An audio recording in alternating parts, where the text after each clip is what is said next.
Tukielekea huko nchini Kenya, tunafahamishwa kwamba rais wa nchi William Ruto amemtaka rais wa Ukraine Volodymyr Zelensky kuwaachilia Wakenya waliotekwa nchini Ukraine ambao waliandikishwa kinyume cha sheria kupigana vita vinavyoendelea dhidi ya Urusi.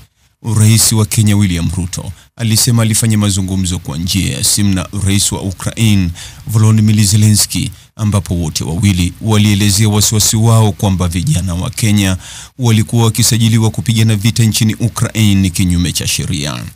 Kupitia chapisho lake katika mtandao wa X, Rais Ruto hajabainisha ni nani aliyewasajili, licha ya kueleza kwamba alikuwa amewasiliana na Zelensky kuhusu ombi la kuwawezesha kuachiliwa kwa Wakenya wote waliokuwa nchini Ukraine, na kiongozi huyo wa Ukraine alipokea vema swala hilo, amesema Rais Ruto, mwisho wa kumnukuu.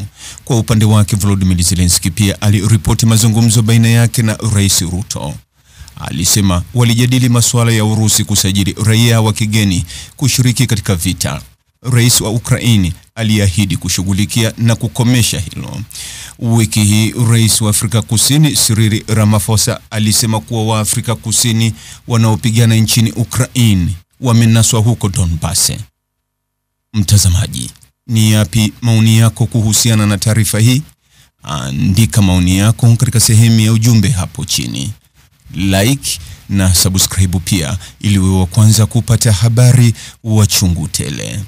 Hii ni Focus News. Jina langu ni Deo Kaji Makomba.